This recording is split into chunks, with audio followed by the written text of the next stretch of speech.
morning, almost getting into afternoon. Thank you so much for on my request to because you've already raised the bar so high. When I saw the list of speakers, I was wondering this cut and dry subject, how to make it so interesting. We have an actress, we have somebody whose life story, academician, and marketing, and the doctor. So this was to be made so interesting and to connect to the rest of the. So here I am. I'll be making few slides extra, 20 minutes extra, not 20 minutes, 20 minutes in all. And I think, you would find every minute is worth your time. So the story is not about me, but story is learning from 1G, this is my journey, to the high G, which is flying, to the microgravity, which is weightlessness. So I've done some weightlessness during my flying, but okay, there is something very interesting you will see today. This is the picture that you would have seen very recently, just about a week and a half ago, the stellar wilderness of the galactic, the cosmos, the Milky Way, and this picture, which is taken by the Artemis 2 mission. And I think very, very important, what is happening here is there is so much of science which is waiting to happen, and the creators which are seen here needs to be found out. And just imagine the possibility what kind of economy will develop when we are talking about the infrastructure to stay on the moon. So with that note, and here's the point. I was wondering how cinema and space and this can be together. What is the intersection? So just about 2 weeks ago, 2.5 weeks ago, I had a privilege to represent the Indian delegation on the space, and it was Health from Space.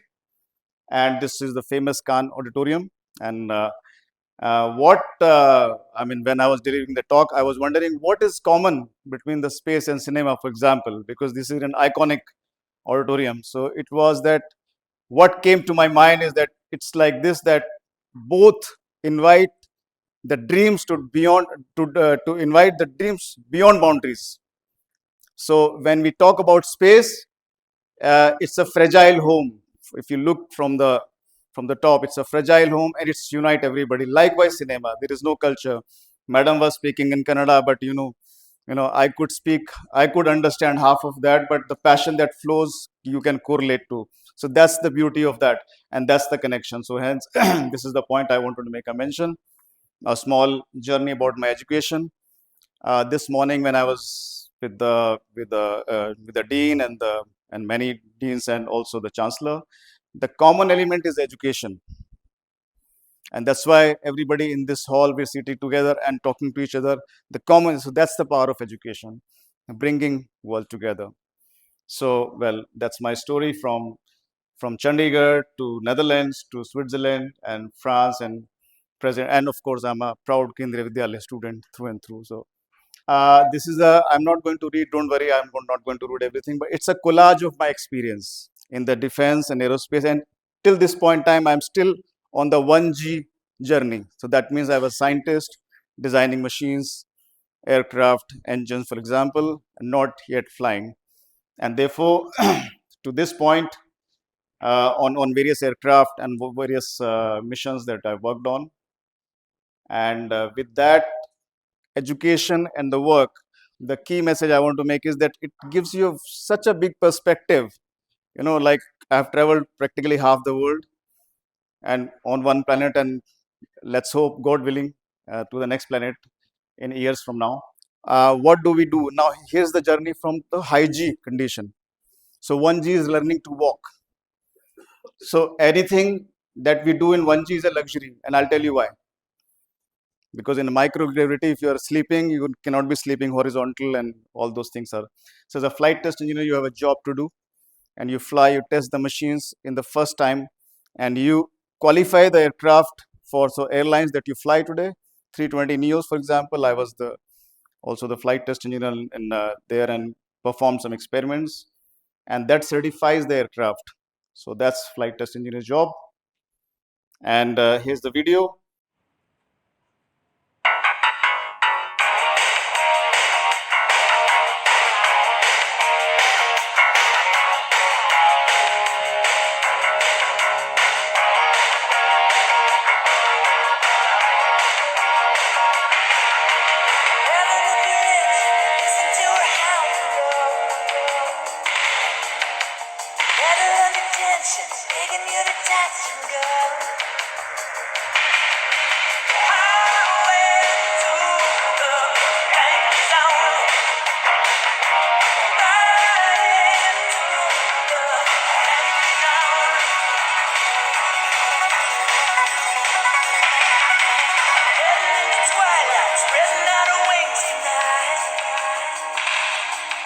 Jumping off the deck, shoving into overdrive.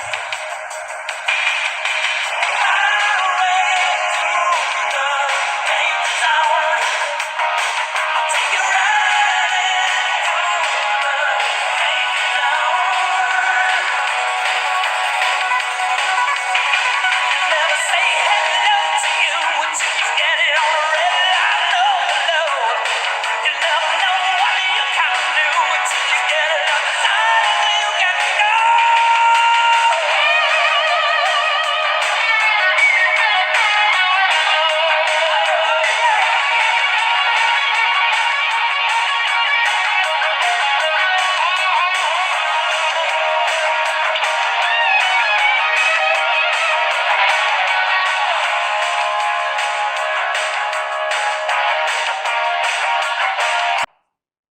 So bit of cinema and bit of space. Ah, sorry, the aircraft.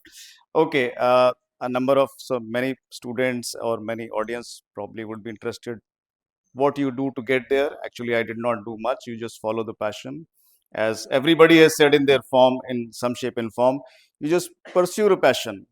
This road was not designed by me. It just happens to you. It's like this. So, a kind of aircraft that I've flown in different categories, and this was the recent one, the training and multi-purpose, the business jet class Falcons, and 320 Neo. And this is also an opportunity for me. It was a lifetime because the Airbus 320 was to be fitted with a new engine, which you fly between Delhi, Bangalore, Mumbai, Bangalore, or whatever the sectors are. And these were my photographs from there, my story from that point. And now the key point is that Dr. Raghu also mentioned metacognition, ma'am also mentioned the human element. Now I'll tell you where the microgravity comes.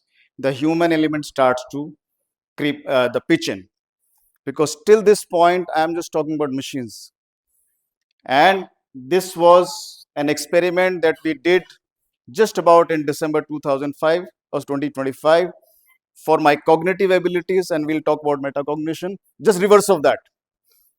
Because when your brain, anyways, it's a let's say average intelligence, and then where your brain refuses to think, that possibility is when you are on your deep space mission. So I'll just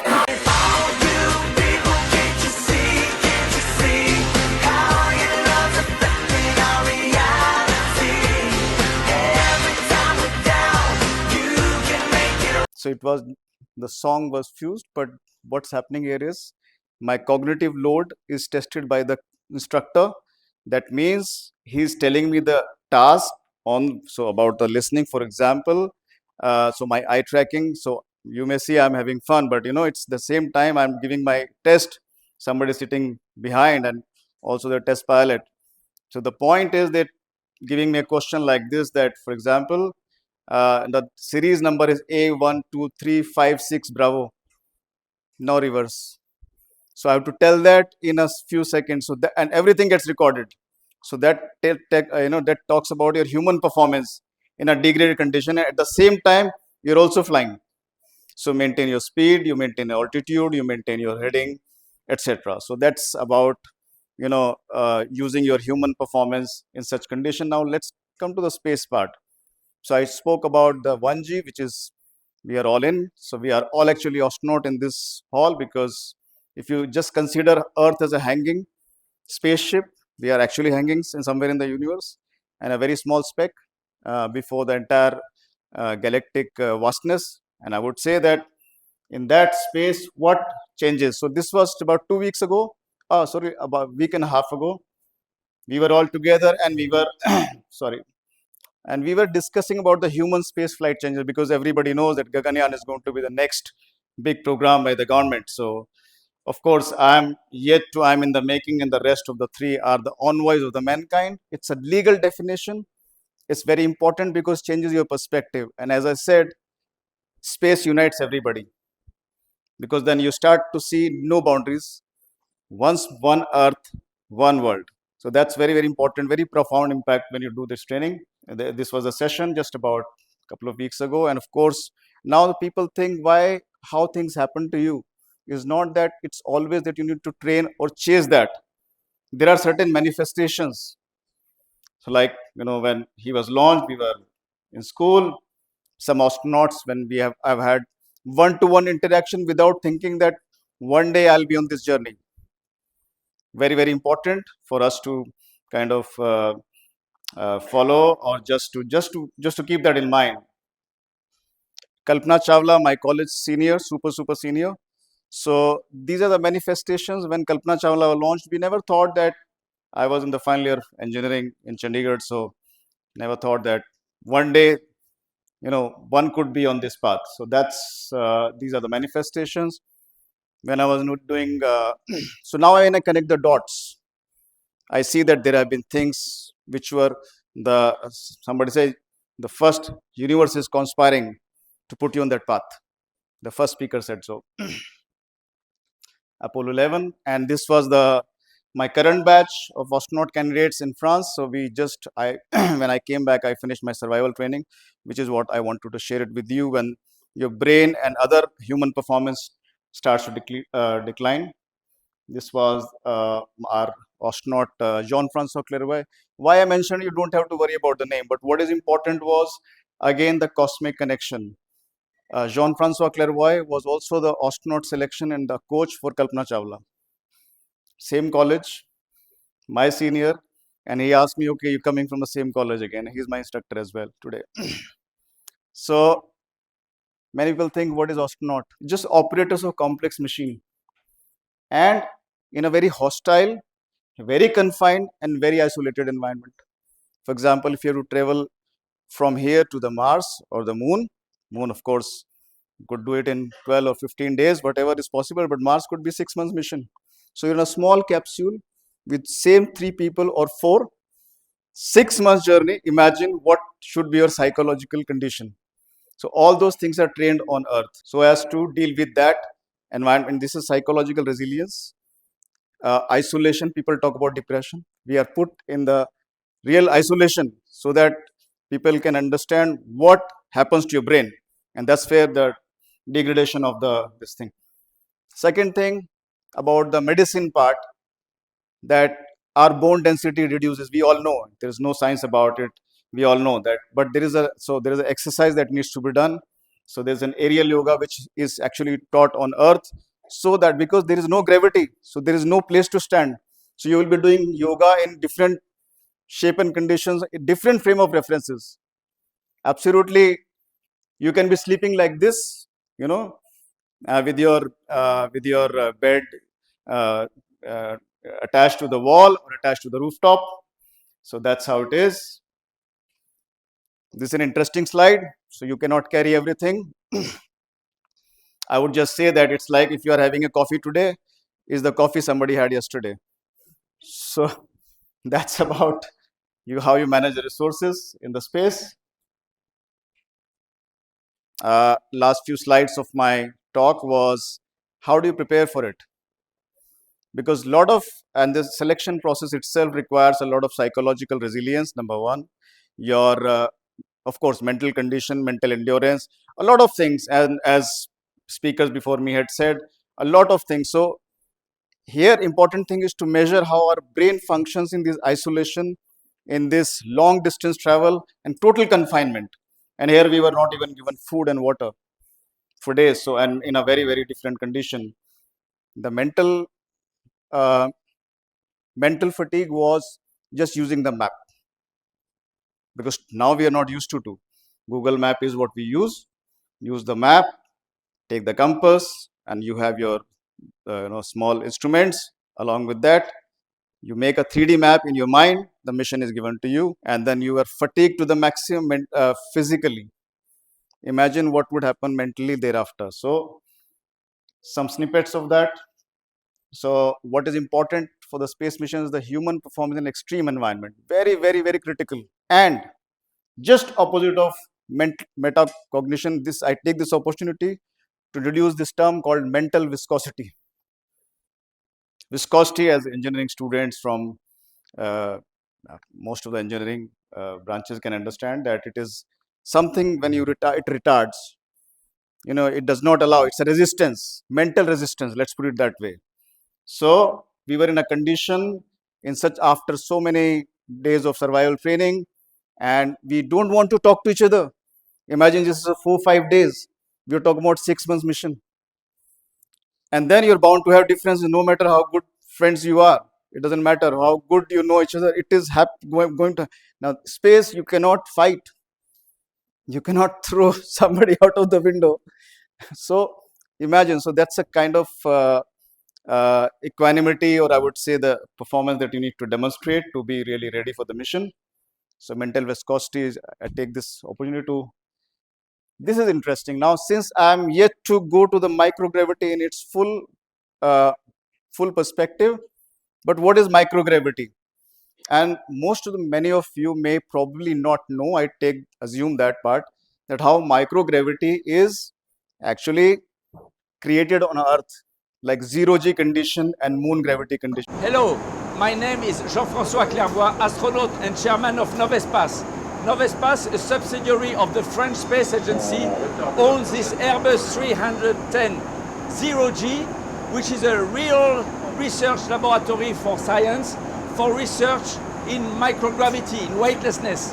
All the scientists around me work on their own experiments in the field of science, physics, chemistry, medicine.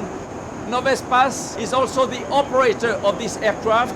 We have our own pilots, our own crew, borrowed from the French Air Force and also from the industry. This aircraft is placed into orbit for about 22 seconds. We start the pull-up. During the pull-up, the aircraft climbs to put the trajectory on a 50 degrees nose up. We feel twice our weight. Look at the ball coming back very fast. We feel twice our normal gravity. And 30 degrees, 40 degrees, injection into weightlessness. Now we are in the same weightlessness as the astronaut in space on board the space station. And we can float. You see all the scientists around me working on their own experiments.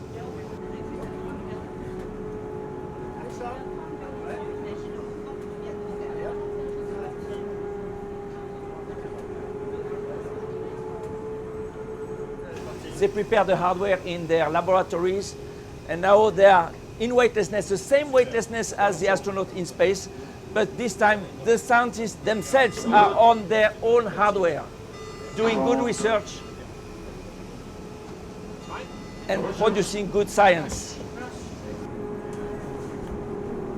And after 22 seconds, we are back in a pull-out maneuver to come back to a steady flight.